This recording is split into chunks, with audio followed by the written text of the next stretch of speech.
PEMF. And I thought if you were careful enough, you'd be able to disprove this effect so that you wouldn't get these spurious things happening. And so I was very, very careful. I forced the guys at NASA to do a completely double-blind experiment. And we ran it, and we got very strong results for certain kinds of waveforms that I'm sure, Bill will want to talk about here soon. And I was wrong. So I didn't believe it. So I said, let's replicate it. I took all the equipment back, recalibrated it, and I was wrong again. So it turns out that I had to change my opinion entirely. There's definitely something to PEMF. So for the last 25 years, my whole career has been focused on finding out what that is. Welcome to the PEMF effect, where breakthrough science helps take control of your health. I'm Dr. Pollock, and I'm here to guide you in tapping into the power of PEMF therapy for recovery, vitality, and total body wellness. From overcoming chronic pain, optimizing brain health, boosting energy, and aging with strength, this podcast is your path to cutting-edge solutions for lifelong well-being. If you're ready to move beyond symptom management and tap into your body's natural healing ability, you're in the right place. Let's dive in. Today's episode was previously recorded on the Pain Solutions Summit that I hosted. This session of the Pulse Electromagnetic Field Healing Summit is with a dear friend of mine, colleague, somebody who I routinely have great discussions with, is Dr. Robert Dennis. Now, I'm not going to try to introduce Dr. Robert Dennis because he's impossible to introduce. So I'm going to let him introduce himself. And if he misses something, I'll remind him. Okay. Well, I'm Bob Dennis. I stumbled into PEMF. I think the great thing is that Dr. Pollock and I approached this totally differently. He came from a clinical observations, and I came from a engineering and scientific where I was trying to disprove it. So my background is mechanical, electrical engineering. I'm a professor of biomedical engineering at UNC, and I've had a laboratory at MIT in Michigan. And so I've been working on this for a long time, but my entry into it was very different from almost everyone else in the field. As I was saying, my entry into it was as a skeptic. I was asked by NASA in 1996 to build a system for them for growing cells to do gene expression experiments on the space shuttle in the mid-deck lockers. And the idea was, could I build a PEMF system that would modulate gene expression? And my answer as a skeptical, practical, mechanical engineer was, that's a stupid idea. Where's the science for that? And they said, oh, it's, you can read. I read it, and I thought the science was terrible. And I went back to them and I said, this is really bad stuff. You want to waste your time on this? And they said, yes, in fact, we do. So my background is in sort of medical device design and scientific instrument design. So I tried to design a really, really reliable system, but my intention was to disprove the effect of PEMF. And I thought if you were careful enough, you'd be able to disprove this effect so that you wouldn't get these spurious things happening. And so I was very, very careful. I forced the guys at NASA to do a completely double-blind experiment, and we ran it, and we got very strong results for certain kinds of waveforms that I'm sure, Bill will want to talk about here soon. And I was wrong. So I didn't believe it. So I said, let's replicate it. I took all the equipment back, recalibrated it, and I was wrong again. So it turns out that I had to change my opinion entirely. There's definitely something to PEMF. So for the last 25 years, my whole career has been focused on finding out what that is, right? And I have to use PEMF every day because I had a really bad back injury as a firefighter and going on a rescue, and nothing else was working. I was one of those many people who got, prescribed opioids and was not given anything else that was effective. That wasn't effective, but PEMF was. And so, I completely changed my opinion on this. So I didn't enter into PEMF as a clinician. I didn't enter into it as a person looking for a business opportunity. I entered into it as a person who needs it and who came in as a skeptic. And I think that's kind of the different angle that I bring to it. Well, and of course, you have that scientific background, the query background, the rigor, and the precision that engineering requires, right? So you brought the academic side of this, engineering side of it, personal side of it. So that's all very important. But why don't we talk about that NASA study? And Sure. tell us what you found, because I think that study with stem cells, neural stem cells, was, I think, a very, very important study. And it early on in the research that people have done with stem cells, and because it was with NASA, it's got a huge amount of credibility. Right. So let's talk about what you found, including the waveform discussion. Okay, so I will share screen here. Okay.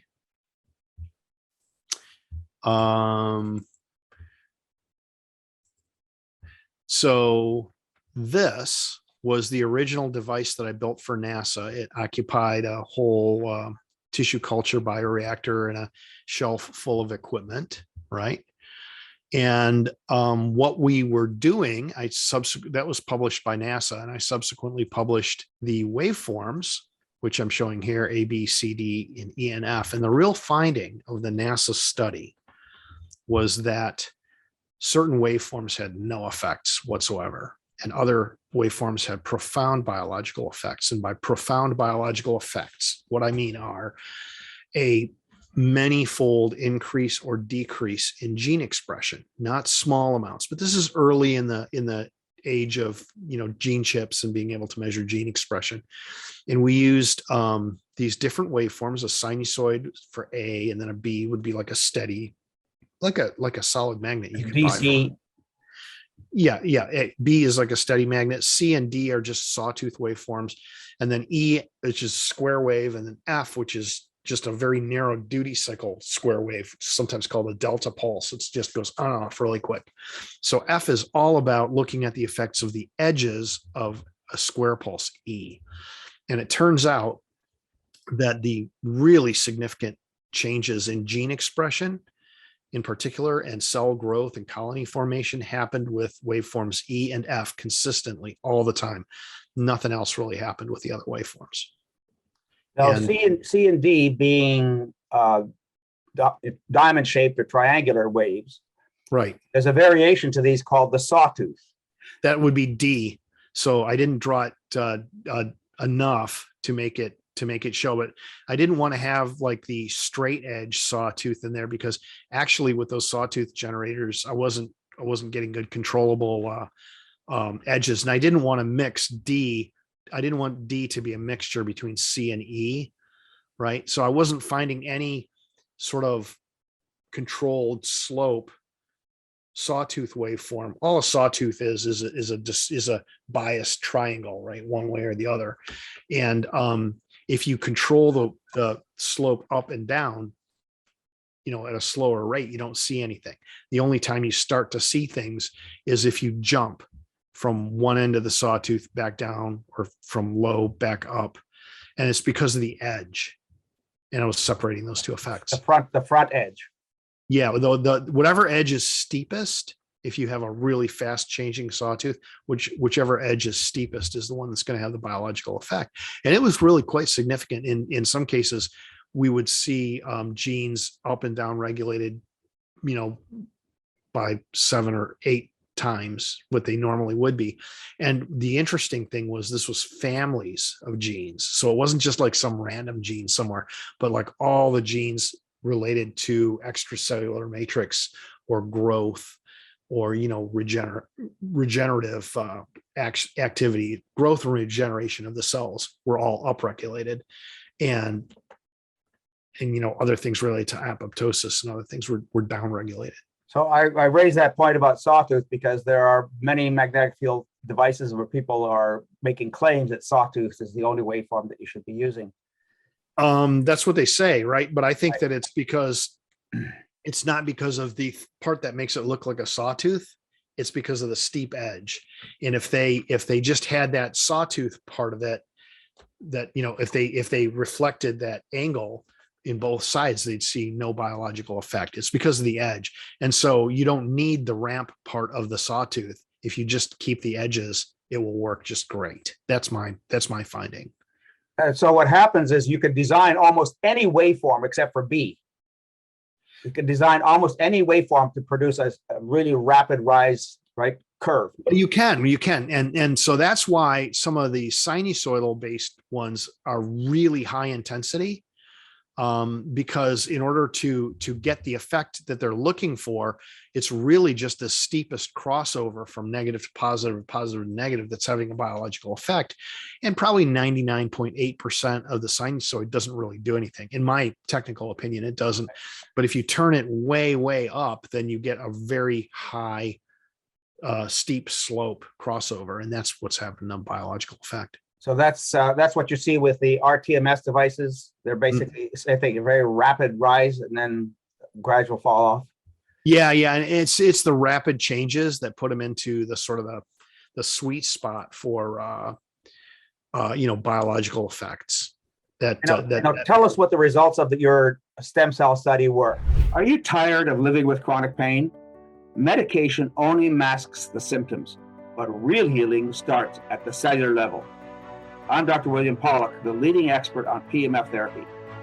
Pulsed electromagnetic field therapy is a science-backed, drug-free solution that helps reduce pain, speed up recovery, and improve overall health, right from the comfort of your home. Take advantage of an exclusive 10% discount on drpollock.com PEMF systems. Visit drpollock.com, that's drpawluk.com, to register and claim your savings. This limited time offer is available only to registered listeners. Don't miss your chance to experience the benefits. Terms and conditions do apply. Don't just manage pain, transform your health. Visit drpollock.com today and let's get started on your healing journey together.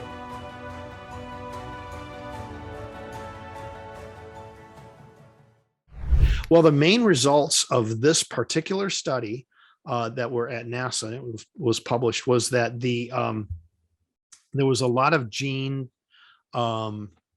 expression changes, and those genes were related to growth and production of ECM, things like that. And those were upregulated quite a lot. Some other ones were downregulated, but it was not as systematic.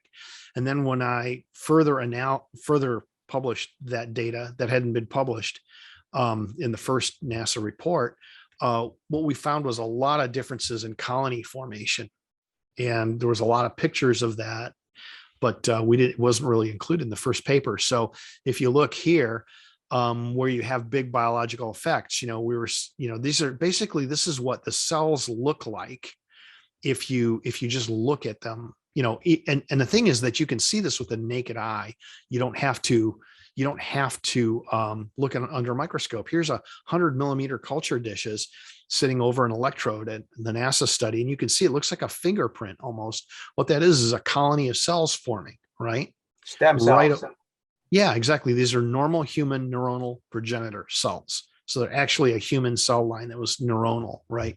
And when you take those images and you grade them, like the image you just saw, that would have been about a 3. And that was as the colony was forming under, a square wave, right? So after a fairly short period of time, it doesn't take a lot of time, because we're not trying to grow a whole tissue, just a monolayer of cells, you start to see pretty thick colony formation, and it perfectly lined up. Like, we could just tape the electrode to the bottom, and then you see these colonies forming, but it wasn't thermal, because when we would just run current through there, it had no effect, right? Sinusoids would have no effect. The triangle waves would have no effect, but the cells really responded well when you had a sharp edge, like a square wave or a vertical pulse, right? You were stimulating these culture plates, hours at a time, right? Continuously, actually. So these culture plates had the cells seated, and then we taped the electrodes to the bottom of like Scotch tape, and then put them on the signal generator and put them in the incubator, and they would sit. For how many hours? They would feed them for a few days, and it would take it takes 3 or 4 days to get the cells to really start growing, another few days to really get the colonies to fill out. But if you let them keep growing, it's interesting, and you can actually take off the electrode from the bottom, just peel the tape off, and you could see a perfect outline solid square of cells that were growing right over where the electrode was on the outside of the plate, because the cells were growing right over where the fields were changing the most. Okay, the key there I was trying to mention is that even for very sensitive structures like neural stem cells Yeah. that are outside a biological system, Mhm. they can handle days of 24/7 stimulation. It was continuous. It was continuous from the moment they were plated onto the plate for, it could go, I think it went as long as 2 weeks. Wow. Continuous. There was no let up. It was a continuous wave. All right, because that's an important question, Bob, that I have for you with all your experience, is that it depends on what you're studying. To categorically say you should only do 8 minutes a day, or categorically say you should only do 4 hours a day, or 20 minutes, or an hour a day, they shouldn't do any more than that, is false. What you should do is what you should do for what the tissue or what the problem needs, right? You adjust it to the conditions that you're trying to affect. Your body was designed to heal, but illness, chronic disease, stress, injury, and time can slow that process down. What if you could restore your body's natural ability to recover, recharge, and feel its best? The key to healing is giving your body the energy to repair itself. PEMF therapy does exactly that, recharging your cells, improving circulation, reducing inflammation, and helping you function at your best. For decades, I've studied this technology, worked with hundreds of medical professionals, and helped thousands of people reduce pain, regain energy, and take control of their health. However, not all PEMF devices are created equal. No one size fits all. We offer personalized consultations so you can find the right device for your needs, backed by real science and trusted results. If you're ready for a real solution, let's talk. Schedule a consultation at drpollock.com. That's drpawluk.com, because real healing starts at the cellular level. I agree with you. I don't want to be too cynical, but I think that a lot of times when they say, oh, you should do this for exactly 20 minutes a day, 2 days a week, or 3 days a week, that's a clinical expedient so that you can shuffle people into their treatment room every 15 or 20 minutes. You know, what I find, and the reason, the reason that I have really gravitated toward personal PEMF, something that's portable, something you can carry around, is that I find that I respond better, and many thousands of people who use the technology that I've developed, they really respond better with a low amplitude, low dose, continuous use. They really do. And it's like, the reason for that is that PEMF isn't forceful so much as it is permissive, in my opinion. Define that. What do you mean? What I mean is that a lot of people want to take a drug or get shocked, get some kind of aggressive therapy and box it into a short time, and then they're done with it, right? And what I'm saying is that that's when you're trying to force a biological effect, right? You kind of really juice the system, you blast it, and then you get an effect. And sometimes that works with some things, but I think PEMF is better utilized by gently suppressing pathologic inflammation. And the longer in the day that you do that, the better it is, right? So if you can walk around with it, if you can sit down with it, maybe sleep with it on, then you're allowing tissues to heal at a natural rate, which, by the way, seems to be 2 or 3 times faster than what we think of as natural when we're 50, because we have this, chronic underlying, things that are slowing down our healing. But, you can, by maintaining the exposure to much lower level, peak dosages, but extending the time, what you're really doing is extending the time over which your body has to regenerate and heal, right? Well, that brings us to a point that you and I discussed earlier, having to do with fractures that don't heal. Again, we have this conception that you only need a short period of time. And the reality is that you need whatever time you need for the problem that you're dealing with. So let me share my screen and show you this slide. This is from a study done on people with about 370 people who had fractures of the tibia and fibula, or fractures of the scaphoid. So scaphoid is in the hand, and the tibia and fibula we know are in our lower extremities. So this magnetic field system produced about 18 Gauss peak, and they did about 15 pulses per second. And the recommended treatment time was 10 hours a day. So a non-union fracture is a disaster. It's a bone that can't be used because it's got this fracture in it that won't heal. So there are no good therapies for it until PEMFs were found. So Right. before that, it was all kinds of invasive procedures that often failed even by themselves. So this research was done at NYU, and they did all kinds of modeling and animal studies and laboratory studies, et cetera. And what they found is that as they assessed the people over time, what they did with their machines and how they used them, they were recommended to do at least 10 hours a day. And then their research looked at this library of people, went back and asked them how much they used it on average per day.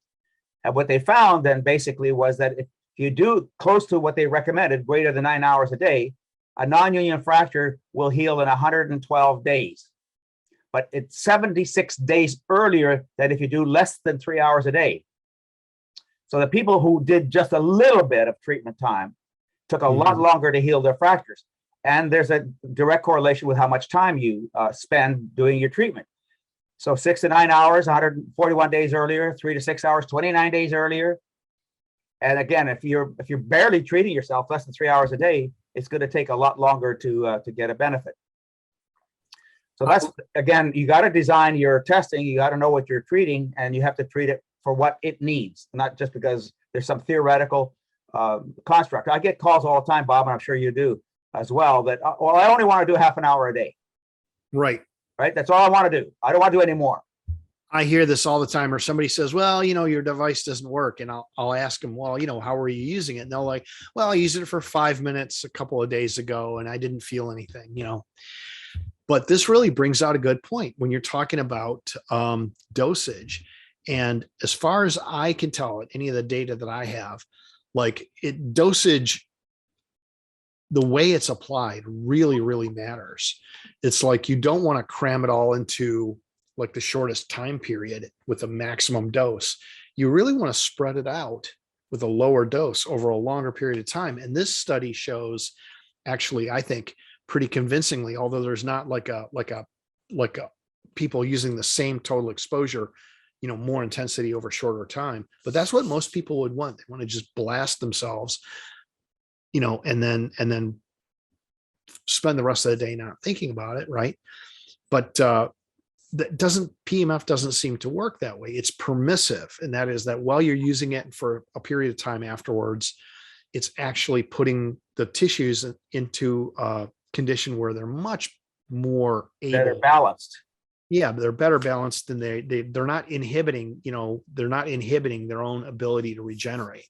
And that's what I mean by PEMF being permissive and having a huge dose of it. By the way, we find even with our systems that many people respond better if they turn down the peak intensity. If that's all they do is just turn down the peak intensity, don't even extend their exposure time, they find that most people, actually the vast majority, find that they respond better. It's because too much can be too much, and there's not like a linear, use twice as much power, you get twice as much benefit. I don't believe that's really true when you have a good therapeutically valuable waveform. I don't think more intensity helps you, but longer exposure time definitely does. And our goal is the problem with, again, that short-term thinking that all I want is the magic pill. I don't want to be involved in my own healing, right? Just help me, heal me. I want one pill. That's it. I'm done. Our goal, I think we agree on this, our goal is not to just help you with your pain. Our goal is to heal the cause of the pain so the pain doesn't come back. Mm-hmm. So to the extent you can, you're trying to initiate and recruit and support and prolong healing processes. To that end, you're going to do whatever treatment time you need. Right. That's exactly right. Part of my job then becomes educating people on the reality of biology and what PEMFs can and cannot do. I think you and I agree on this completely in this particular point. And just for the listener, Bill and I talk about a lot of things. We don't necessarily agree on everything, right? So I'm not a yes man. He's not a That's yes science. Man. That's science, isn't it?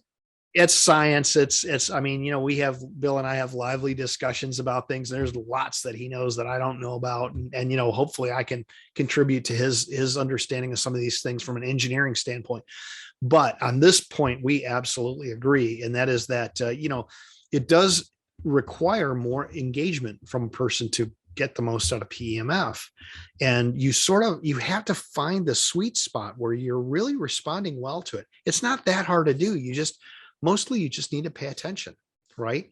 And there you go. And it's like, I do a lot of work around my house and around my laboratory and stuff like that. And if I twist my ankle or do something, it used to be before I had developed this, that I was looking, in my 40s, I was looking at, oh, it's going to be a week or 10 days for it to recover.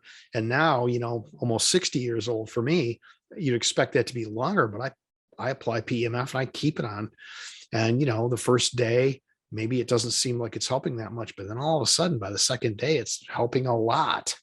Right. And it's like, I just more or less keep it on continuously. And so now I'm regularly, I mean, this is no exaggeration, I regularly recover from the same kinds of minor, orthopedic type injuries in about a third of the time or less, just by very quickly going right to PEMF, which means I think you need to have one and not say, okay, I've got an opening in my clinic 3.5 weeks from now. You need to have it right now. And then you need to use it during the day and at night.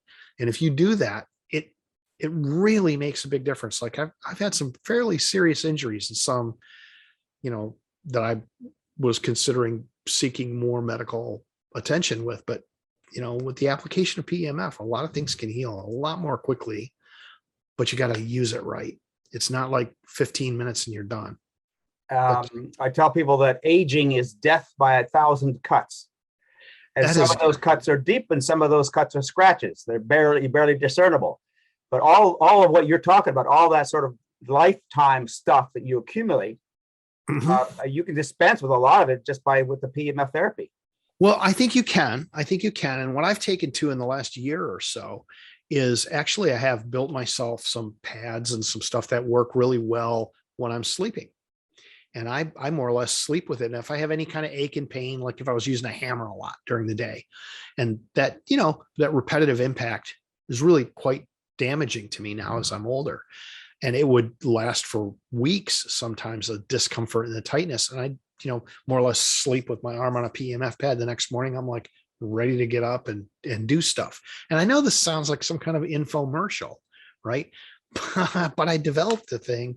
Well, you've been working with magnetic fields for 25 years. I've been working with magnetic fields for over 30 years. Yeah, exactly. So and the thing is, I keep doing it for the same reason I do a lot of other things, because it really works well. And it works, right? But you have to use it properly. It's just like a hammer. It's great for pounding nails. It's terrible for fixing watches, right? And or it can give the watch a permanent fix. You can give a watch a permanent fix, right? Exactly. So it's like any other tool. And I think, the other thing that's awesome about PEMF that does not get talked enough about, there's two things. One is everybody seems to use it as the modality, they call it, of, it's of last resort. And I Bill knows this. I gave a online survey at one of the meetings that Bill and I attended. And I was asking people, what had you tried before you got to PEMF? And there were people who were listing 20, 25, 30 different things they had tried and failed. Oh, I did this and I did that and this other thing. And, they climbed a mountain in Tibet and all kinds of stuff. And then the terminal treatment was, oh yeah, and then PEMF worked. So I don't think PEMF should be a treatment of last resort, because it's so non-harmful. Maybe Bill knows the one. I haven't been able to find a case where somebody hurt themselves with properly applied PEMF. I don't know of a case. I can't find one anywhere. I routinely tell people as well, PEMF therapy does not cause problems. It reveals problems. It reveals them. That's exactly right. And, it's like, so I would say first, before you go under the knife or anything like that, I'd love to tell you about my sister, diabetic, type 1 diabetic, if we have time. Please, but I would say, first of all, PEMF, first resort, not a tool of last resort. And the second thing is, I think it's the greatest adjunctive therapy that I know of. It just makes everything else Everything work better. better. Yeah, especially like dietitians that I know, like 4 or 5 of them have told me now, I was doing this for my dad or for my, my best patient or my friend or somebody close that really matters to me. And, I know that this nutritional adjustment should have helped them, but it wasn't, and it wasn't, and it wasn't. And then they applied PEMF and they found all of a sudden that everything else was working better. And this seems to work with chiropractic, and, it works with chiropractic and acupuncture and every, stem cell therapy, mainstream surgery. There's a whole surgical group out in Utah. There's over 100 of them that use it regularly for like tendon repair. And they say it makes the tendons heal 2 to 3 times faster post-surgically, right? So there's no doubt about it. So Bob, let's switch topics. Since you're the engineer, the guru, and you've done quite a bit of research, let's go back to some of the studies. So you told us that you had about a 400% increase in stem cell growth at about 160 growth factors, significantly increased as a result of that stem cell study. But you also did a study on rabbits and rabbit fibulas with surgical wounds. Can you tell us about that, please? Did you want me to pull up that slide? Oh, yes, please. Okay, so the idea here is, let me find the correct one. That's the right one. And there it is. So the idea here was that the veterinary school at Texas A&M was very interested in this to see if there would be, the effect of PEMF would have any effect on what's called a non-union fracture. And that means, of course, the bone, would never heal. And the way that this is studied is by making critical defects. And so they make a critical defect in the bone. In this case, they cut, a centimeter out of the ulna of a rabbit. Which is that left picture there, 0206. So all along the bottom, you can see there's the defect. And after 4 weeks, that defect is just there and it never closes, right? Now, Bob, it's important to say that particular defect, that particular critical defect, removed the part of the bone that causes bone cells to grow. The stem cells come from, which is the periosteum. Right. And in fact, when they first did this experiment, they didn't do that. And they found that results weren't as clean. But when they removed the periosteum, actually, they were like, well, we're not really getting very clear results here. And then we talked about it and they said, oh yeah, it's a new technician. And they didn't, the surgeon wasn't doing exactly that. But yeah, to do a critical bone defect, you have to remove the bone and the things that bridge the gap. The lining of the bone. A lining of the bone, right? So above, what you see is when you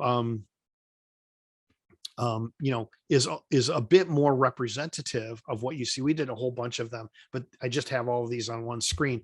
When the gap starts to close at 4 weeks, you can see it. Sometimes it doesn't close very much, like on the left. Sometimes it seems to be partially filling in, and sometimes it seems to be really reaching across, right?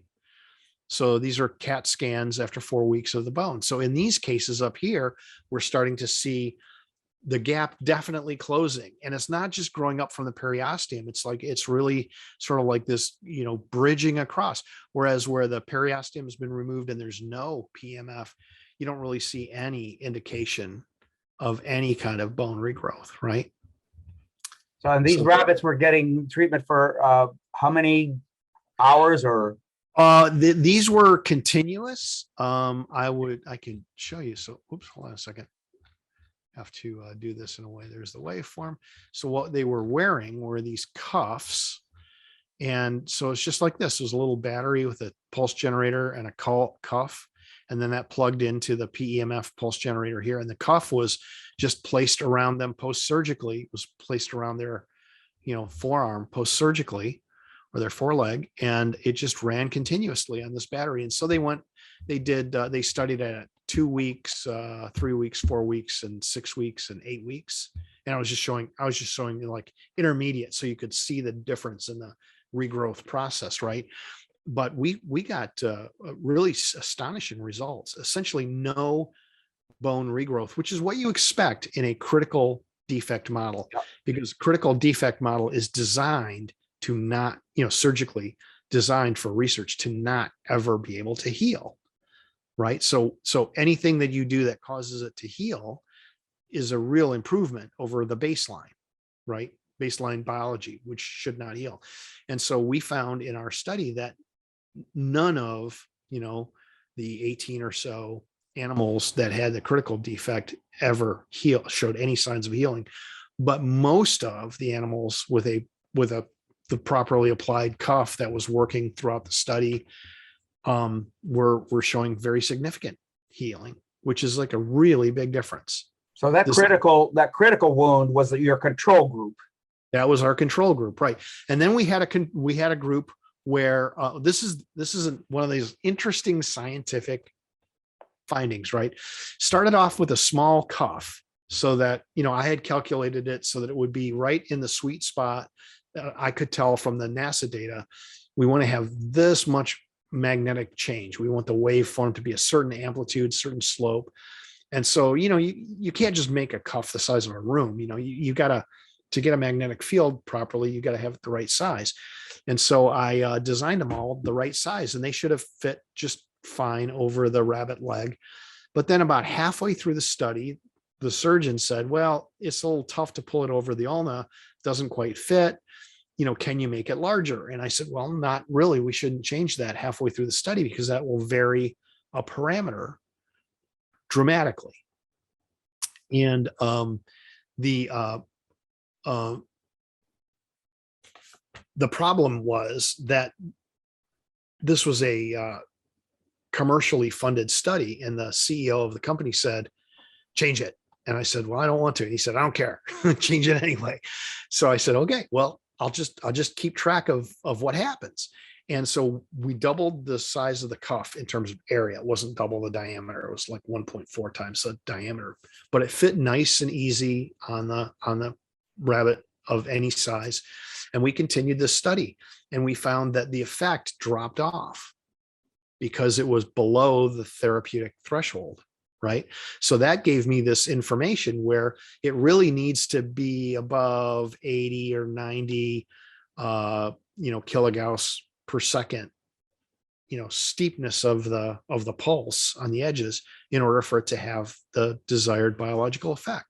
And then, when we used the smaller cuffs and we were getting the steeper edges, worked just great. Worked much better. Well, that's an in vivo study.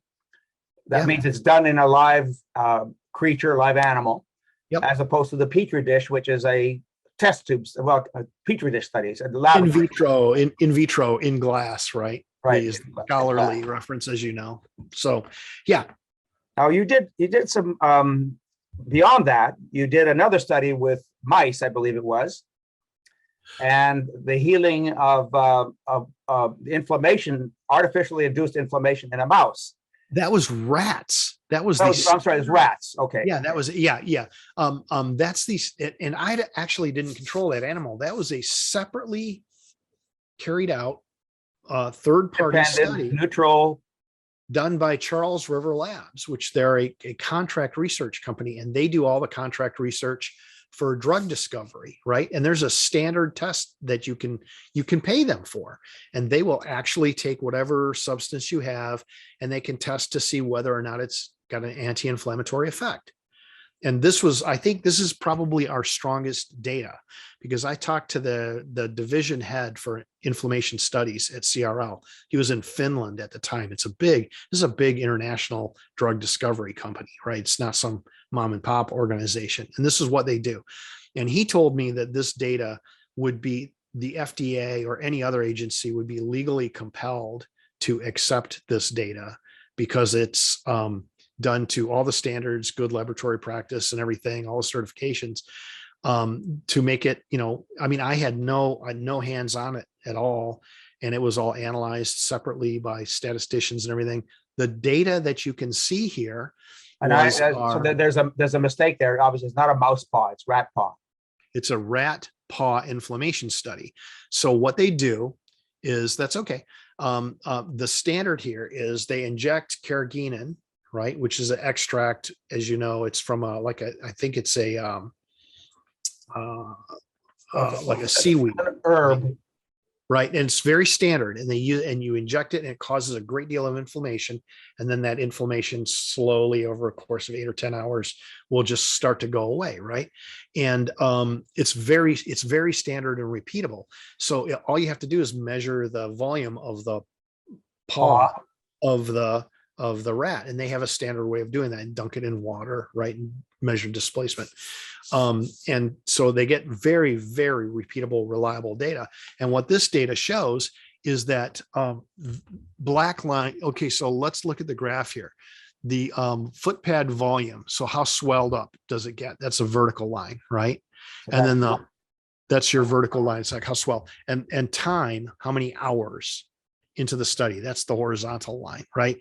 So you're doing something. What are you doing? It's the black, red, green, blue, purple or light blue is telling you what you're doing. And, so the standards that they use for this testing is the black line is they just inject as a test, they just inject saline. So it's nothing. It's supposed to have no effect. So if you do absolutely nothing, it should follow the black line. Then they give it a very large dose of dexamethasone, which is the red line, right? So if you do the best thing we can do for suppressing acute inflammation, it'll be the red line. And so all your data for all your testing should fall between the red line and the black line. It's like there's a negative control that's black and a positive control that's red, right? So the closer you get to the red line, the more effective your treatment. And the closer you get to the black line, the less effective your treatment, right? So what we have in the colors here, green, blue, violet, and sky blue, that's different doses. And the dose in this case is measured by the steepness of the edges. And for light green, for example, it's 400 kilogauss per second. For dark blue, it's 800, and for violet, it's 1200, and then for light blue, it's 1600 kilogauss per second. So how steeply is the magnetic field turned on or off? And the take-home message from this is that you can almost completely eliminate the inflammation, the acute inflammation from carrageenan with the right higher dosage of PEMF. And this, by the way, is the same dosage that we deliver with our small, portable units. So it's not like a big wallop or anything like that. So we were testing like really low dosages, where my earlier study at Texas A&M, we thought that when you get much below 200 or 100, you don't really see much of an effect. And then you get up over that range, 200 and above, you start to see an effect. And that's what we see here. So this is actually the second in a series of studies that was done by Charles River Lab for us. This was our dose response study. And you can see that the light blue and the magenta are relatively equivalent. So there seems to be a threshold at around 1200 kilogauss. Yeah, that's right. So what you see is if you did a standard toxicological dose response study, what you would see, it would be a sigmoidal response, right? Below threshold, which should be in the 100 or 200 kilogauss range, you wouldn't see anything. And then it would start to increase and go up like a sigmoid, S-shaped, 200, 300, 400, all the way up through about, 1,000. Then it starts to roll off to about 1,200, and then you don't see much more anymore, right? So what's really cool about this is it shows you that there's a range of dosages that's optimal, and you don't really benefit from more than that in terms of amplitude. So the black curve in this diagram shows you what happens naturally, essentially. With just nothing, yeah. So you start at 0 with no inflammation, then you do the injection, and then you see what happens over the next 8 hours. So the maximum swelling happens at around 4 hours, right? And then it tails off. But it doesn't go away at 8 hours. Nope. Right? It doesn't go away even with dexamethasone at 8 hours, but it gets closer.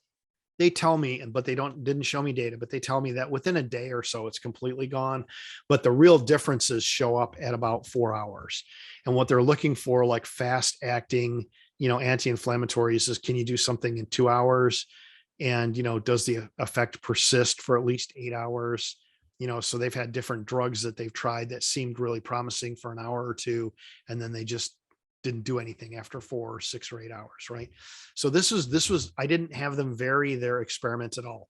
This is what every anti-inflammatory that you can buy or be prescribed has been subjected to this exact test. Protocol.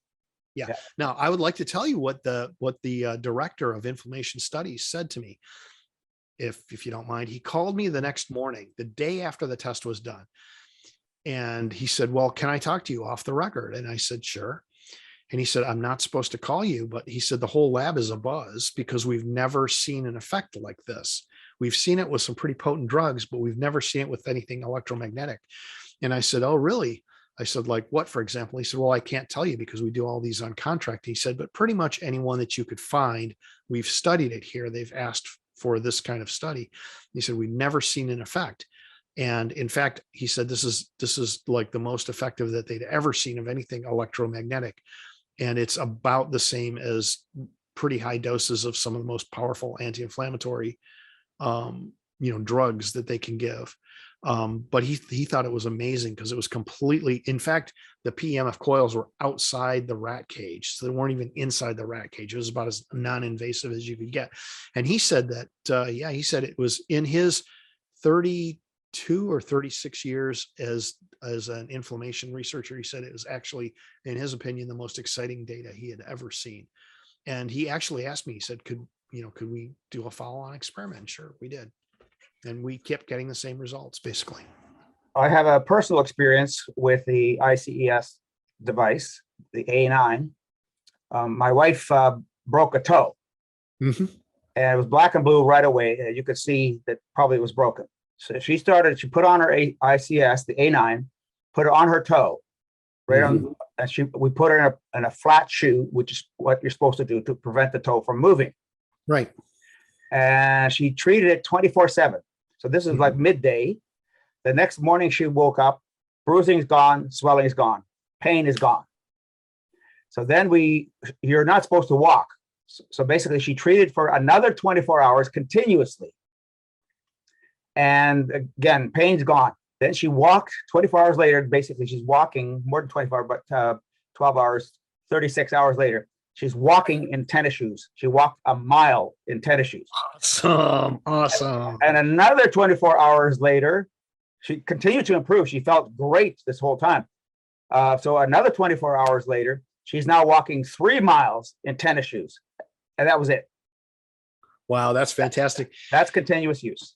That's great. I it sort of reminds me of the story, hey doc, when the seal's up, will I be able to play the piano? And the doctor says, yeah, sure. He goes, oh, great. Cause I couldn't before, I was like, I thought you were going to tell me she was going to say, can I dance? Oh, sorry about that. I couldn't before. Right. But that's wonderful. Stories like that just make me light up. So one of the things that keeps me really doing this, honestly, Bill, and it must keep you engaged in this too. You and I have never talked about this, but I get a call or an email about once or twice a week from somebody who says, this has really changed my life. This is really, God, I sound like an infomercial. This has really helped me. Right. So, and they'll tell me their personal story, and you'll notice I don't put any testimonials up. I just don't do that. I don't do that because this is like a personal thing between me and that person. And man, I've heard some unbelievable stories of people. I would actually like to tell you about my sister, what happened to her. So if I may, my sister is an 8th grade science teacher, smart girl. She's about 5 years younger than I am, but she's not always smart, right? So in November, practically smart. Sometimes, yeah, she's, a little bit like not thinking, right? So she's a 52-year-old woman getting up on a chair, trying to put up decorations in her 8th grade science class, falls off the chair, really serious injury, right? She's type 1 diabetic. So she doesn't heal as well as a person her age could or should normally heal. So they go in, they go, no, sorry, we got to put in a titanium rod in her tibia. So they did big, complicated surgery. Didn't go well. She's had to go back for a couple of resurgeries since November. They had her in these really aggressive casts. And so she's getting these diabetic ulcers, right? Oh boy. Yeah. And so about 3 weeks ago, the doctor said, we might have to take your leg. It's not going well. We need to see some forward progress on this. Her leg was all swollen. They had to keep replacing the cast because her leg ended up being about twice the size of her other leg, right? And just really bad rashes everywhere, diabetic ulcers, and the imaging was showing that the bone growth was not the way it was supposed to be in the textured surface of the titanium implant. She had 0 load allowed on it. They're like, don't you ever get up on this leg, right? And so anyway, her doctor was telling her they're gonna probably have to take her leg, and she was like pretty upset about it. Talked to me about it, about 3 weeks ago, and she's never really believed in PEMF, because a few times I've tried to help her. And she's like, yeah, well, it's inconvenient, and I'm a restless sleeper, and I knock it off. I really can't use it. It's too inconvenient for me. So I'm going to be pretty brutal here, Bill. Maybe you'll have to. Now, desperation. She's coming to a point of desperation. So she says to me, well, will it help me? I said, well, if you do what I tell you to do, there is a roughly 94% chance it's going to really help you. Some people don't respond, but most people do. And the type of injury you have is the type of thing that people tell me when they use it. I'm not a clinician, so I'm not testing them, but when they tell me, this is one of those things where it responds really well.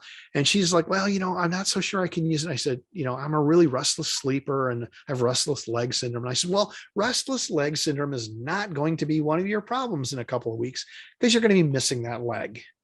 So let's keep oh gosh, I was so brutal with her because she just was not listening. I said, so let's keep restless leg syndrome as a problem you have in that leg for the rest of your life. Okay, let's do that. Maybe we'll deal with that separately, right? A little magnesium or something. But she finally listened to me, and I said, okay, you're in a wheelchair, so you're seated, so you're not walking around, so put it on and wear it all day. And then wear it all night. And just do this, right? The next morning, she calls me. It's not really working. I knocked it off. I unplugged it and everything. I said, stop fidgeting around. Get serious or you're going to lose your leg, right? She's like, okay.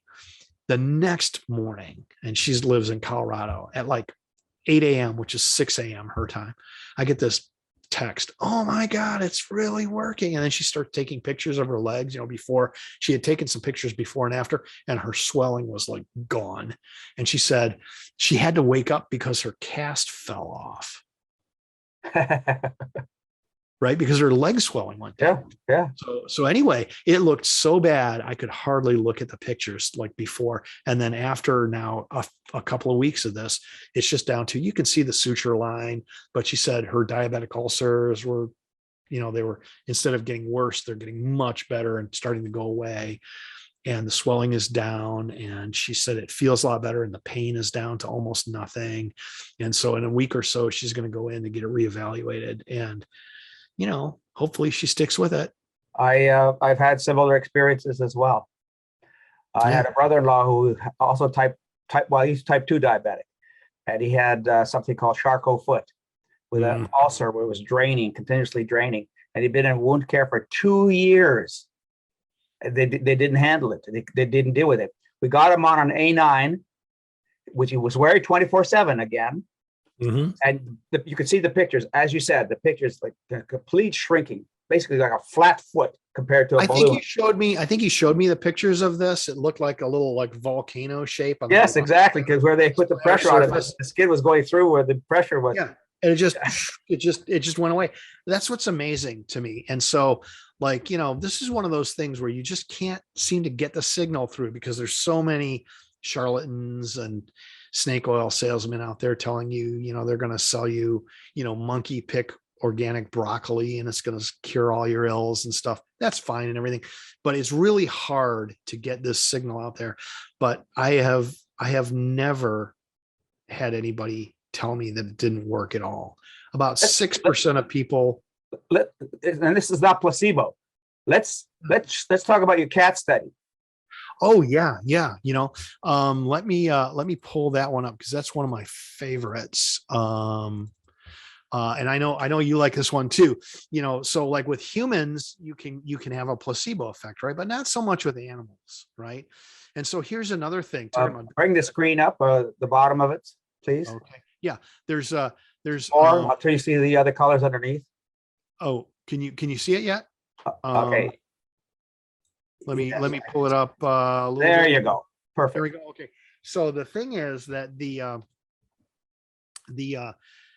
one of those diseases of animals that is, and humans, but especially in particular cats, that's lethal. It's like half of all cats get this, chronic kidney disease, right?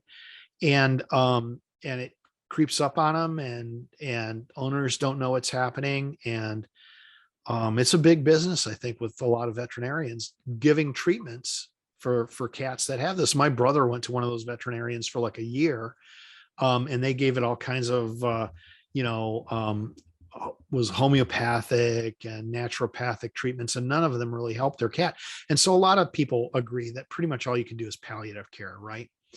So here on the vertical axis of this is the creatine level, which is, measuring kidney function. And then on the horizontal axis is time. And it's about from September of 2014 till almost August of 2019, right? And the blue line with black dots shows you the time course of my brother's cats. This is my brother who did this. He's like, what can I do to help my cat? I said, well, my brother went ahead and he's another engineer. So he kept meticulous records. And, every black dot was a laboratory test done by his veterinarian. Bob, hold on 1 second. Let's go back up to near the top of your article. You give the ranges of creatinine levels by the severity of the disease. Yeah, I do up here. And it's, let me see if I can find it. Yeah, here we go. There you go, right there. Stage one is, there's an accepted disease state above 1.5. And above stage 4 is like lethal. So it'd be above 5. So stage 1 is 1.5. Stage 2 is 2.2. Here we, so his cat was, 1.5 is just off the bottom line here. Can you see the colors on the bottom? Yes, perfect. So his cat was way into like stage 3, right? When we started him on PEMF. So we don't know before that first vertical. Well, and that 2.8, the life expectancy of a cat continuing at that level, it's normally going to be progressive, and then it moves very rapidly towards. Very rapidly takes off. So we're talking about like 6 or 8 months, I think, at that point. And my brother was fairly desperate. So we started him on. So if you look across in the horizontal direction, which is time, there's sort of a red, green, and yellow, orange bar there. And wherever you see red, that means there was no PEMF being used. And wherever you see green, that's where the PEMF that I developed, which is ICES PEMF. That's what I started developing at NASA. And Bob, that when the treatments were being done, they were being done 2 to 3 times a week, right? For about 30 minutes to 60 minutes. It was only as he would have his cat sit in his lap and he would hold it on its kidneys in the right anatomical location 2 or 3 times a week for about 20 to 30 minutes. Yeah. It's about right. So that's a relatively low dose. It's a very low dose. And I told him I didn't think it was long enough to really do anything. And yet over the course of months, what you saw was the most remarkable thing was it got better. It didn't get worse. It wasn't progressive. So, the thing was that even that very low dosage halted the progression of the disease. And so he used it pretty consistently, brought it way back down to where he was at the, below the stage 2 threshold, kept it on for, until the end of April of 2015. And then he didn't use it again. He just discontinued use. And then the creatine level started creeping back up. And then in late October of 2015, he resumed use and kept that going on for almost a year. And you can see it dropped back down to almost normal levels. And then he told me starting there, he got around September of 2016, he started getting lazy and using it less and less frequently until he pretty much stopped altogether. And then even with these really low doses, it stopped the progression of the disease until mid-December of 2017, where he really discontinued the use and it started to shoot up again. And then he thought to himself, okay, he's got to get serious. He's got to sit down with his cat, use it all the time. And he did. And it was just going down and down. And it just brought his cat back into at or below the normal level, 1.5. And it held it there for the rest of the cat's life. And the cat ended up dying of old age, last year. And not of kidney disease. Not of kidney disease. So the cat was about 8 years old, approximately, maybe around 8 years old when you started the treatment, and then the cat died. It was a rescue. So I think he started when it was about 8, I think. And then it was, it just went through the normal course of its life without the burden of this disease being severe enough, right, that it was life-threatening. So I believe, Bill, this is the only data ever showing that happening with cat kidney disease for any treatment. Well, I've seen it in patients. I've seen it in people who purchase systems from us. Right. They've had significant benefits. What this study, though, what you're showing here is really very important. It's a very important principle with PEMF therapy. They're what you call crossovers, right? So you treat, you stop, you treat again, you stop, you treat again. And so you see this pattern of worsening and better with stopping and starting. Right. So the patient is its own control, right? So you have treatment negative, no, then you have treatment positive, improvement, right? No treatment gets worse. Positive treatment gets better. Progressive disuse of the treatment gets progressively worse. And then consistent use of the treatment gets better. So that is like, you're taking out the biological variation there. You're not talking about comparing different individuals. Now you're comparing the same disease state in the same individual with the same diet. They are getting older, but that's as close as you can get. And this crossover just showed time and again that even small doses of PEMF were better. And I'm of the opinion, if I had been able to talk my brother into doing this daily for a couple of hours, who knows? Who knows? Exactly. And so I've actually tried to formalize this study. So I've approached numerous veterinarians and numerous people, my research colleagues here at UNC and NC State, and they have no interest in it. And I say to them, look, you have no other treatments. Oh, we have plenty of other treatments. I said, okay, allow me to correct myself. You have no other effective treatments. And so, I can't help but be cynical, Bill. This is when I showed this graph to some business partners of ours, actually some business friends related to a different business we're doing. The woman, the cat owner, they had just buried their cat, right? She said, I paid more for 2 clinic visits, and we made dozens of visits to the clinic for this cat. She paid more for just 2 clinical visits than she would have paid for a PEMF system. So yeah, we absolutely hear this all the time. This also tells me, this is something that I experienced as well. I'm sorry, we're getting a signal there. Experienced as well. So for patients, for people who are actually using these therapies, one of the most instructive things that they can do is to stop their treatment, especially for a chronic problem. If they stop their treatment, then they begin to discover what it was doing, because they take it for granted. After a while, they take the benefits of the PEMF for granted. Mm-hmm. Because they're not jumping over tall buildings. So I'm not sure that it's still working. So if you stop it and the problem comes back, that's meaningful, because especially when you go back on it, you say, wow, it really was working. So this off is actually an important personal experience, right? That people can do. Right. It really is. It really is. And you and I have discussed this before, but for everyone else's benefit, right?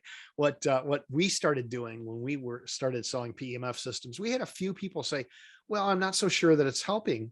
And so I'd like to send it back and get a refund or a partial refund or whatever. And at first we would say, okay, send it back right away. We'll see if we can, and almost every time before it even reached us in the mail, the person would say, actually, I want it back. Right. And so we actually got this policy now, which we've had for years, which is, okay, you don't think it's working.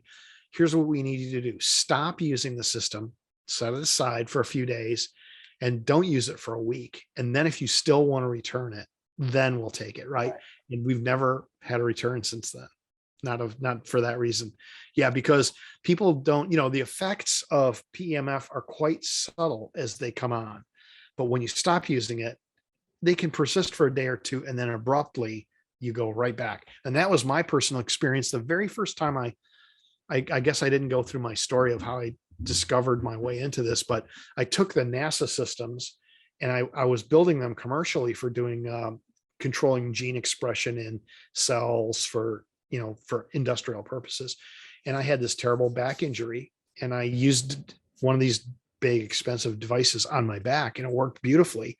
And I was like, wow, okay, I'm cured. But then like 2.5, 3 days later, all of a sudden the pain really came back with a vengeance. And I was like, no, I better, go back to it. So yeah, PMF is persistent in a way that like TENS is not, right?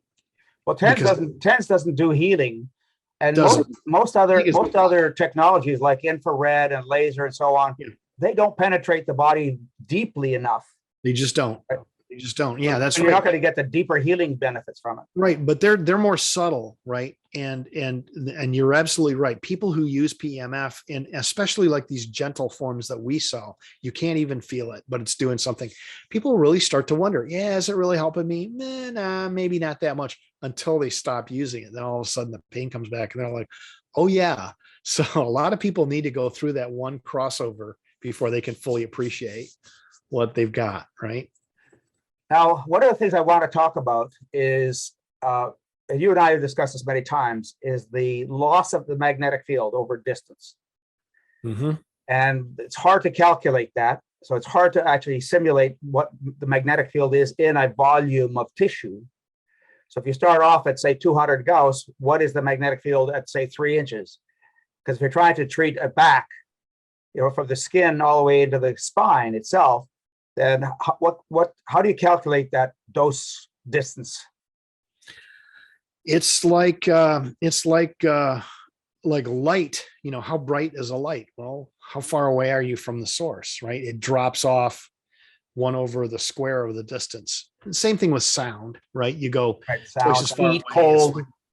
Right. These radiant energy that's radiant linearly tends to drop off with an inverse square, as you go further away. But magnetism doesn't work that way. It's not radiant in the same way. It's actually very difficult to calculate. Magnets don't radiate rays of magnetism out to the edge of the universe. The magnetic flux lines curve around. Right. And they go like this. So they form closed loops. Right. They close. PEMF field is a closed loop. If you had a flashlight that sucked light back in on the other end, it would work very differently. You'd be able to see things about a half a foot away, and then you go at about 2 feet and be totally dark because it would have sucked all that light back in. That's not how light works. But if you could see magnetism, that's what you would see. Okay. And so magnetism is a lot more complicated than light. So when people ask me, well, how many Gauss is it? I'm like, well, how good's your math? It's really complicated. And that's for the simplest possible, like solenoid single, configuration is very hard to calculate. When you start adding in multiple coils and different orientations and stuff, it's virtually impossible. So I guess my short answer to you is that, yeah, the nice thing though about magnetism, unlike light, is that it penetrates very, very deeply through tissues, especially dry tissues like skin and everything, and gets very quickly and very easily deep, into your tissue. So whereas heat and other radiant forms of energy, they can penetrate, but they get absorbed by tissues. Magnetism does not. And I've started doing some experiments to show that, and this, I've never actually talked to anybody about this, so you'll be the first to hear. What I think I'm seeing is that if you disrupt cell walls, that is equivalent of causing a lesion that has a larger volume of conductive fluid because you've disrupted the cell walls, right? There seems to be a focusing effect with PEMF when you do that, because it can actually cause eddy currents, the resulting sort of Right. inductively coupled currents there. So where you have intact tissue, it's less absorptive of magnetic fields. And where so it's the equivalent, if you look at it from an energy conservation and energy standpoint, your magnetic fields will tend to collapse into where they can have this eddy field effect, and that happens to be at lesions. So the really cool thing about magnetism is that it is a what do they call it? There's a clinical, it's pathologically activated, right? Like they're talking about certain substances, it's activated at the point where the pathology is, right?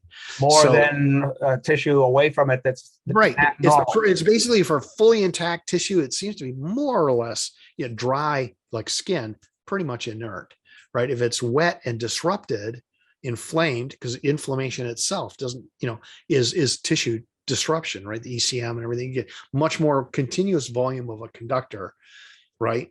You're going to get much more of an induced field. Whereas if you have intact cells with intact membranes and intact junctions between cells, Right.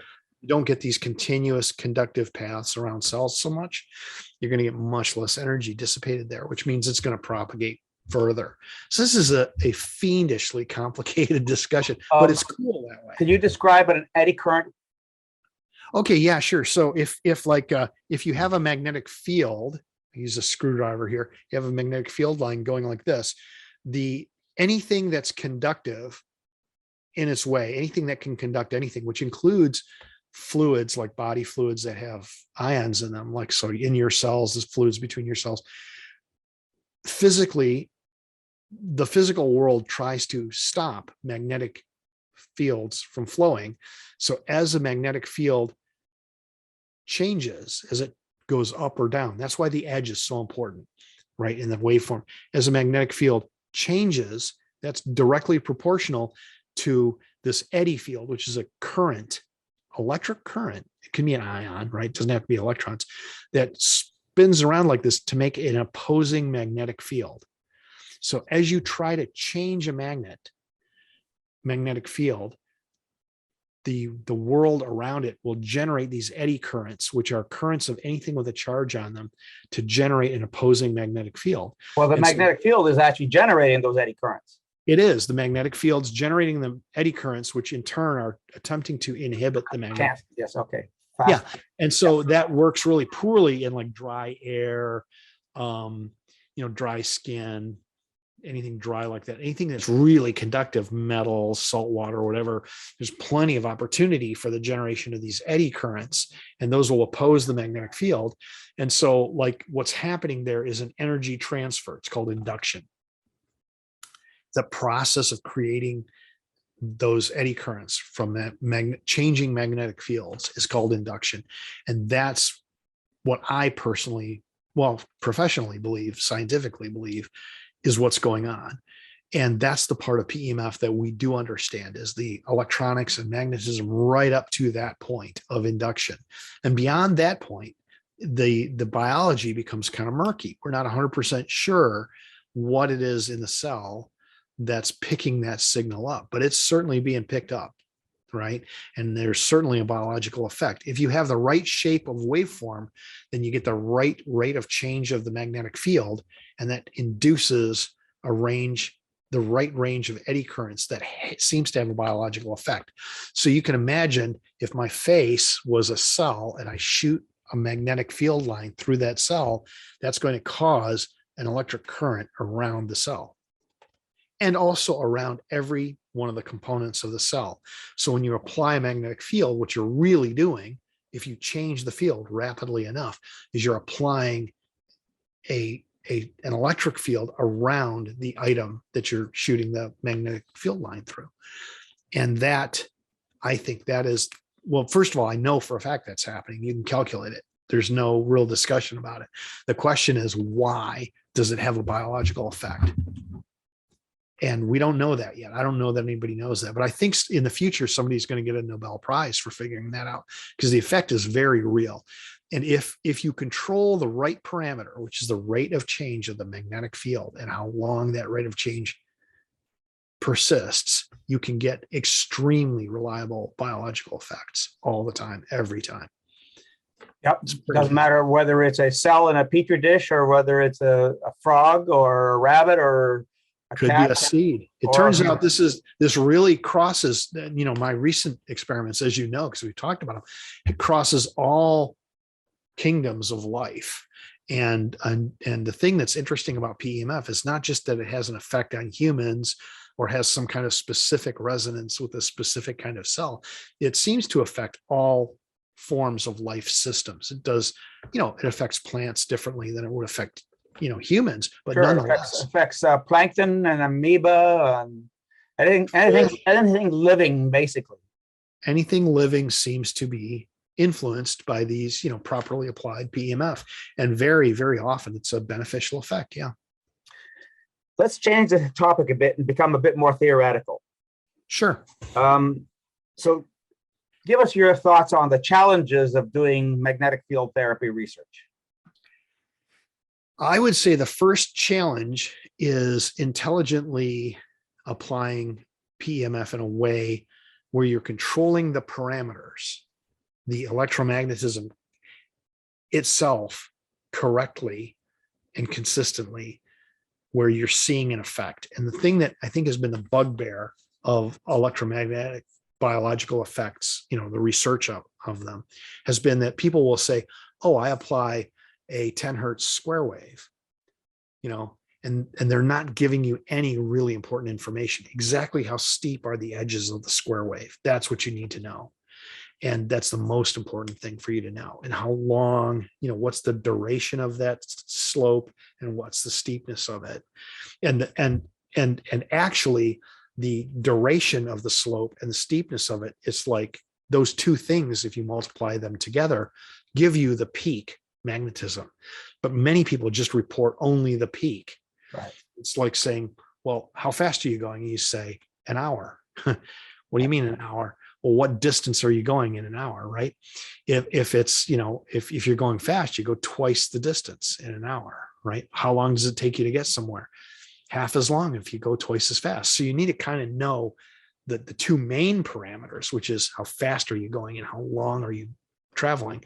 And that multiplied together gives you the distance, right? And what a lot of people think is they can just say, oh, this many Gauss, but it doesn't tell you the two parts of how you get the Gauss level, the peak that you need, right? So this is why people say, well, they'll argue with me. They'll say, well, if I turn up the Gauss, it's more effective. Yeah, but it's more effective not because there's more Gauss. It's more effective because in order to get more Gauss, what you're doing is you're increasing the duration and or slope of the line to get there, right? And that's what makes a difference. And that's what's called the Faraday's law, right? It's Faraday's law. This has been well researched and studied. If it didn't work, this phone call would not be happening because it's the Faraday. This is the basic law that makes everything electromagnetic work, from your cell phone to GPS satellites, your car entirely. If it's an electric car, everything about your car works because of Faraday's law. So this is something we really understand well, but we just don't understand how it interacts with biology. That's the thing that's missing still. But science will eventually catch up with that. And then eventually it'll be very passé. They'll say, well, of course, a pulse field of these parameters has biological effect. What are you, crazy? Every child knows that. We are trying to move people along, get more and more people understanding this. What do you think the future is of PEMF therapy? What do I think the future is? I think it's the more that you and I and the few of us, I think we would all fit into a car, but we need to be careful not to get on the same car or airplane because we could get wiped out. Or at least not go for a long distance. Yeah, exactly. I hope that there's no dark period. My goal is to make this something that anybody can buy off a hook at a neighborhood pharmacy, because this is something that needs to be available to everybody. I really think that portable PEMF is something that everybody needs, reliable, safe, portable PEMF. Everybody should have in their medical cab, in their first aid cabinet. They should just have it, because if you use it right away, when you get, start to see something terrible happening, like a diabetic ulcer, all the way down to, bumps and bruises, it can really dramatically reduce the amount of unnecessary pain and suffering you go through, and really dramatically improve the healing rate. There's so much that could be improved by this. Like, I think that abdominal fistula, for example, 11% of all abdominal surgeries in the United States result in fistula. And I'm confident from the data that I've seen, although I haven't studied it, systematically, that could be something that is essentially eliminated with just one of these portable PEMF systems. In the same way you could eliminate, as you know from personal experience, as I now know from personal experience, you can eliminate diabetic ulcers. So I think this is one of those things that it's just too good and too important to be completely snuffed out. So I think it's a matter of time before people really embrace it.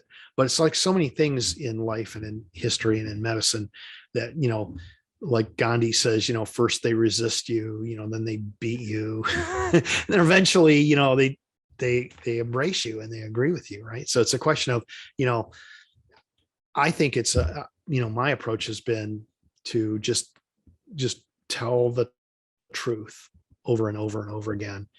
And there are thousands of people who listen to me. My wife is not one of them. Right. But there are thousands of people who listen to me on this, and they by and large, they get, the vast majority of them get excellent results. And I think that, I think there will soon enough, there will be just too many people who know this, who know about it.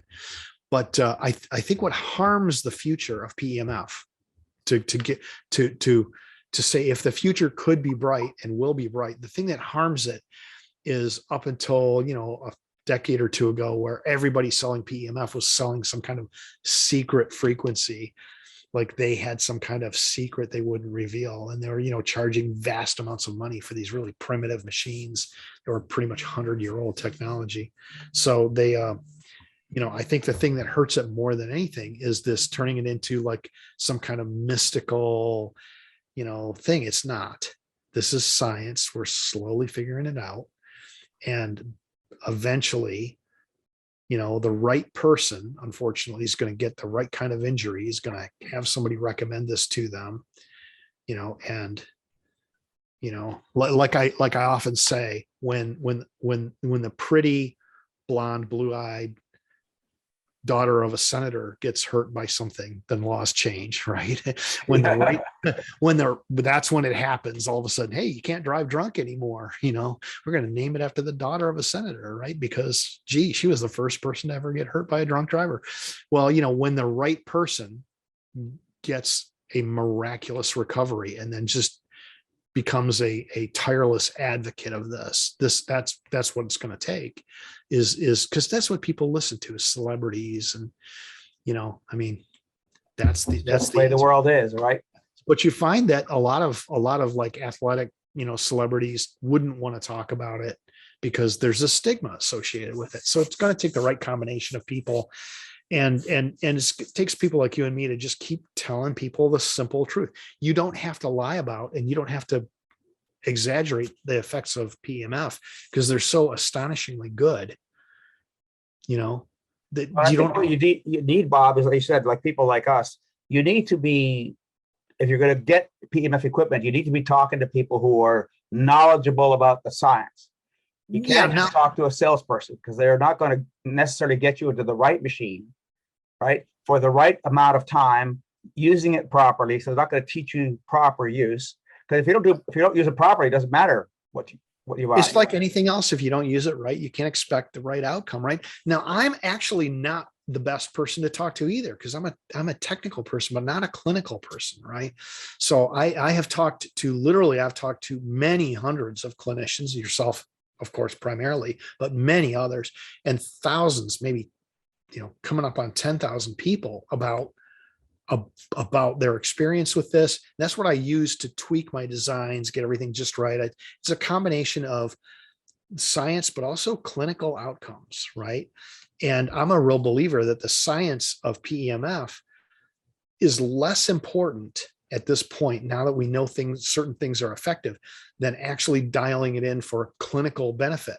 Like, for example, we don't have to have hard study data to show that you should use it, 24/7.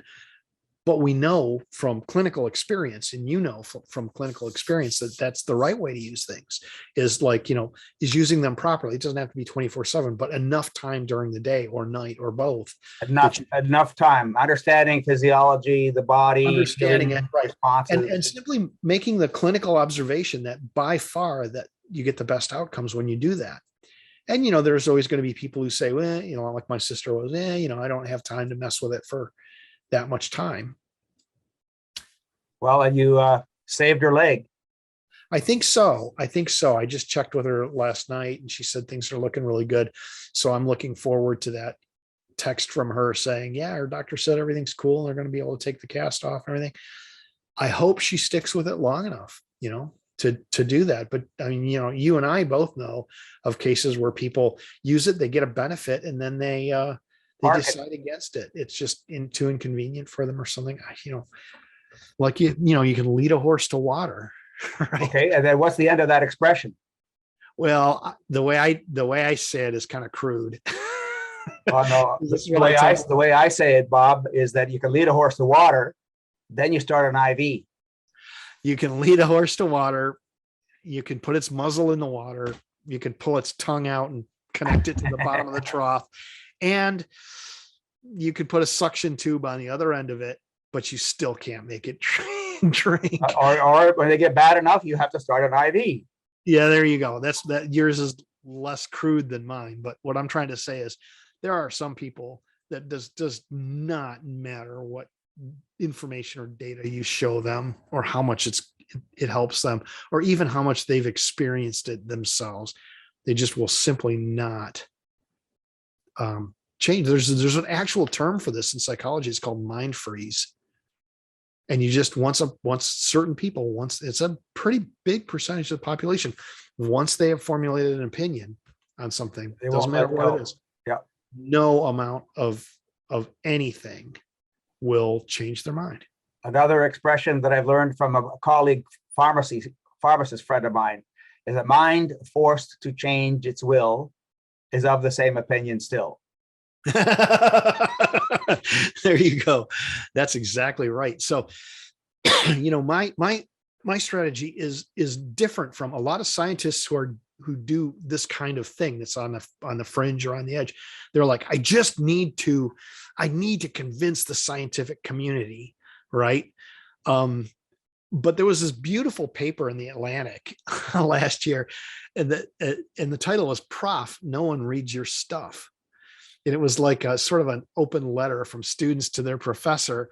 And apparently there was a study where like the average scientific paper gets read 11 times. 11 readers of the typical scientific paper. In medical stuff, it's a little bit more, but in some fields, it's as low as average of 1 or 2. The readership is as low as 1 or 2. And very often people will download papers without reading them. They'll even cite them in their own papers, as citations. They don't read them. Right.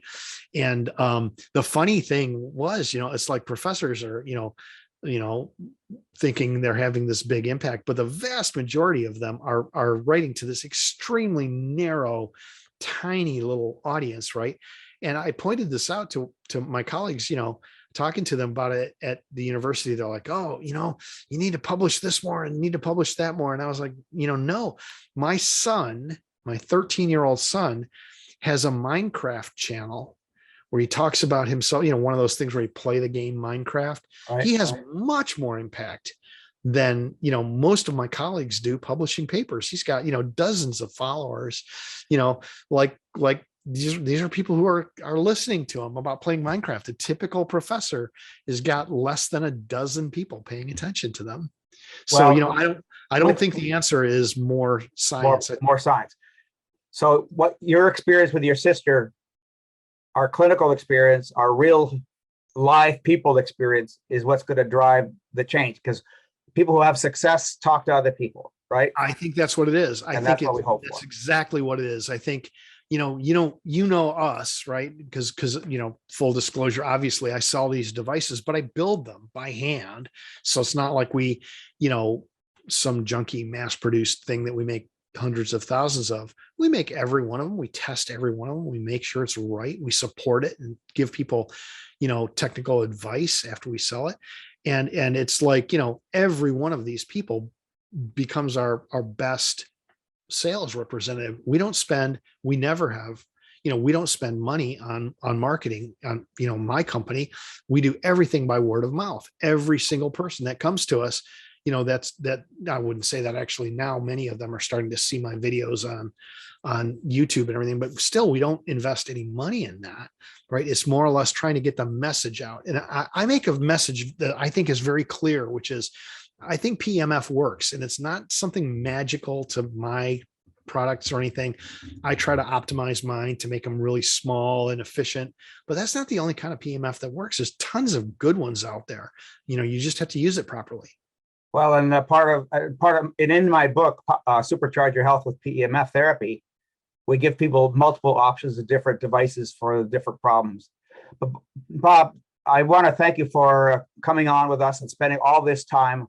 It was a great pleasure to reconnect and rediscuss many things. Oh, absolutely. Happy to talk to you about this anytime. I appreciate the opportunity to be on your summit. Thank you very much. My pleasure. What's your website, please? Go to micro-pulse.com, micro-pulse.com. That's us. And there, we give links to papers, and we have a user forum, and, we respond to emails. Anybody who sends us an email, we'll respond to them. And, it's one of these things we don't really advertise it, but we got a lot of traffic and a lot of people coming to our website because, very typically people will say, I heard about this from so-and-so, their doctor, but much more often it's from a family member or a friend. Yeah. Yeah. And we sell your A9 especially, and have tremendous value from it too. Bob, again, thank you. One of the most intelligent people about PEMF therapy that you're ever going to hear and talk to. So thanks, Bill. Enjoy the rest of your day. Yep. We'll talk again. Talk to you later. Bye-bye. Bye. Thanks for joining me on the PEMF Effect. I hope today's conversation gave you new tools, insights, and inspiration to take control of your health. If you enjoyed this episode, don't forget to subscribe, leave a review, and share it with someone who could benefit from PEMF therapy and holistic healing. Your body has the power to repair, recover, and thrive. Sometimes it just needs the right charge. Until next time, stay curious, stay proactive, and keep powering up to better health.